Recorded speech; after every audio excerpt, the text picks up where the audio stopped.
I met the love of my life on a holiday. We spent a night together and went our separate ways, but when I flew home, I saw her in the airport standing right beside me. At the time, I was recently divorced from my wife Clara, who was cheating on me with 3 different men, and I decided to go on a solo trip around the world to bring adventure into my life. Just as luck would have it, I bumped into Clara at the airport with some guy. Well, it was in my very last city that I once again bumped into someone, but this time, it wasn't Clara. It was a gorgeous middle-aged woman with silky hair, and I spilt my pint all over her dress. I expected her to yell at me, but she didn't. "You know, if you weren't so handsome, I'd be really mad right now," were her exact words. I couldn't believe a woman so beautiful called me handsome, so I offered her a drink to apologize. That night with her was perfect. She made me feel worthy of love again. We went back to my hotel room, but when I woke up, she was gone. She'd left a note, explaining that she has feelings for me, but cannot fall in love with a man she met on holiday. I was defeated, and that day boarded my flight home. I got off the airplane, and while waiting for my luggage, I spotted something. It was her. She was here, literally 80 feet away from me. I walked up to her and spoke to her, and she was just as shocked to see me. She later revealed where in the city she lived, and it was only a few doors down from me. Seeing her in the baggage claim area of our home airport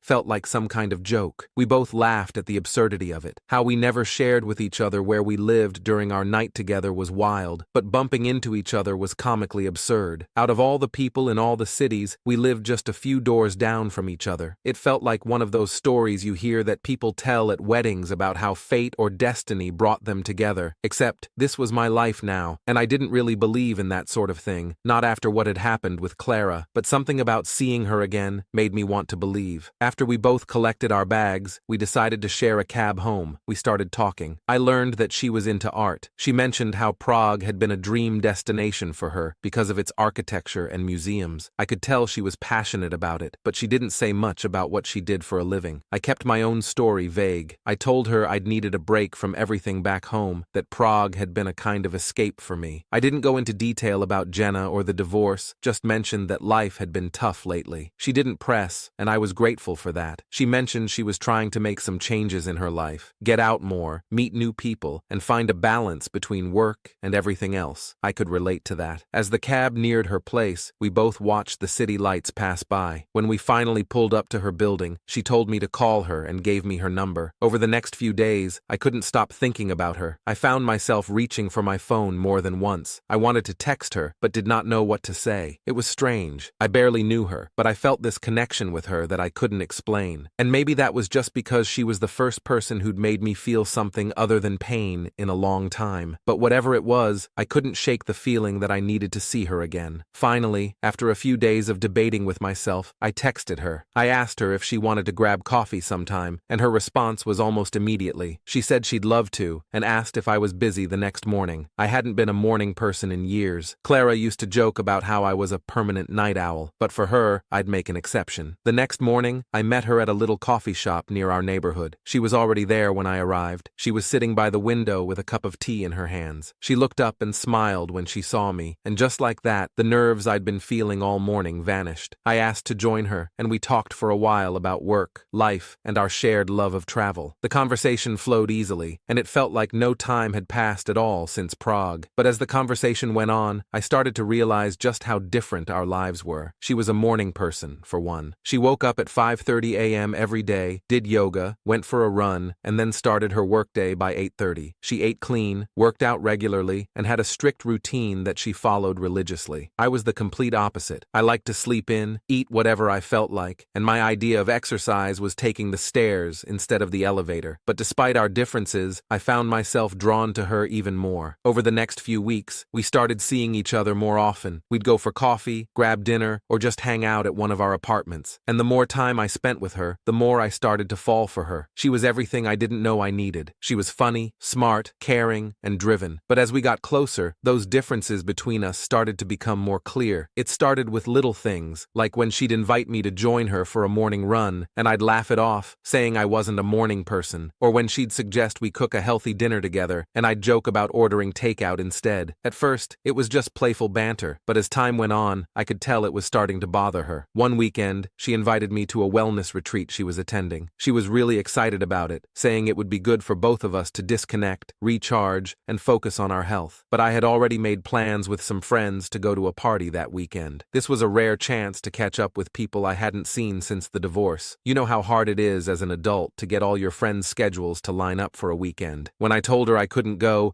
she looked disappointed but didn't say anything. The weekend came, and I went to the party. I tried to have fun, but all I could think about was her. I couldn't shake the feeling that I'd let her down and that I should have gone to the retreat with her instead. But I brushed it off and convinced myself that it was fine. I didn't feel like we had to do everything together. When I got back from the party, she was waiting for me at my apartment. She looked upset, and I knew something was wrong. She said we needed to talk. She sat me down and told me how she felt, and that our differences were starting to weigh on her. She said she loved spending time with me, but it felt like we were living in two different worlds. She was focused on health, wellness, and structure, while I was more laid back, spontaneous, and carefree. She said she didn't know if we could make it work since we were so different. I felt a pit in my stomach as she spoke. I knew she was right, but I didn't want to lose her. I tried to reassure her, telling her that our differences didn't matter and that we could find a way to make it work, but she shook her head. I could see the tears forming in her eyes. She said she was sorry and that she couldn't continue seeing me anymore. And just like that, it was over. She left, and I was alone again, feeling even worse than before. I had found someone who made me happy again, and now I'd lost her because I couldn't get my act together. The next few days were a blur. I didn't eat, didn't sleep. I just kept replaying our conversations over and over in my head, wondering where it all went wrong. I knew I had to do something to make it right, so I made a decision. I was going to change, if not for her, for myself. I had to prove to her that I was the man for her. The following days, I started waking up earlier. I forced myself out of bed before the sun came up. I joined a gym and started working out regularly. I even started cooking healthier meals instead of ordering takeout. I was not the best cook starting out, but it was edible. It was tough, and there were days when I wanted to give up, but I kept going. I wanted to show her that I was serious about making it work. After a few weeks, I reached out to her again. I sent her a message, telling her how much I missed her and how I was trying to make changes. I didn't expect a response, but to my surprise, she replied within a few hours. She told me that she missed me too and asked if we could talk. My heart leaped with joy at that text, and I immediately made arrangements. We met up for coffee again, and I could tell she was surprised by the changes I'd made. She listened as I told her about my new routine, about how I was trying to be better. She smiled, and for the first time in weeks, I felt a glimmer of hope. We talked for a long time that day, and by the end of it, we both agreed to give it another shot. We knew it wouldn't be easy, but we were willing to try. We set some ground rules. She said she'd cut me some slack on the early mornings, and I'd make more of an effort to join her in her healthy habits. It wasn't perfect, but it was a start. For a while, things were great. We found a rhythm that worked for both of us, and it felt like we were stronger than ever. But then, just when I thought we'd figured it all out, she dropped a bombshell on me. One evening, over dinner, she told me she'd accepted a job offer in another city, 4 hours away from here. It was a huge opportunity for her, something she'd been working toward for years, but she hadn't talked to me about it before making the decision. She told the recruiter that she would start within the next few weeks. I felt like the wind had been knocked out of me. I couldn't believe she'd made such a huge decision without even discussing it. It felt like she was just going to leave me behind,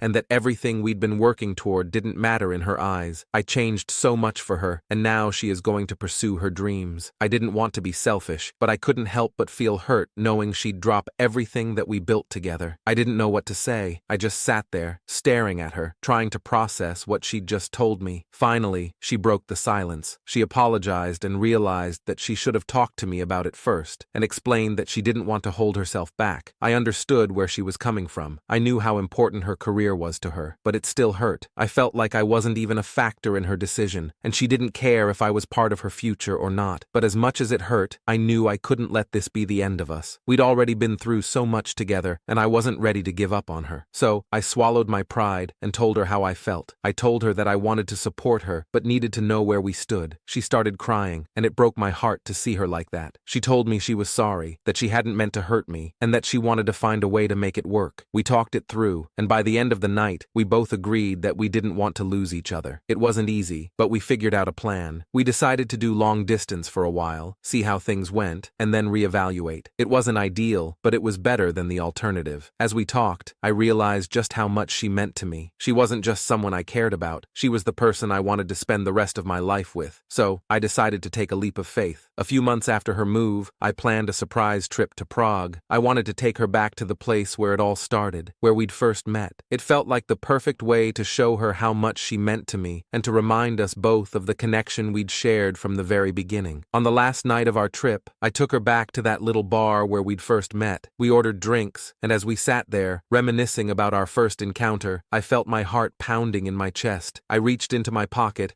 and pulled out the ring I'd been carrying with me. Her eyes widened as I got down on one knee, and for a moment I thought I might pass out. I poured my love out to her. I told her that I never believed in fate before I met her, but I do now. She'd changed my life in ways I never thought possible, and I couldn't imagine my future without her. She looked at me with her hands over her mouth. I asked her to marry me, and before I could fully get it out, she screamed yes. I slipped the ring onto her finger, and she threw her arms around me, laughing and crying at the same time. I felt like I was on top of the world. We spent the rest of the night celebrating, talking about our future, and making plans for the life we wanted to build together. It wasn't going to be easy, and we both knew that, but we also knew that we were stronger together than we were apart.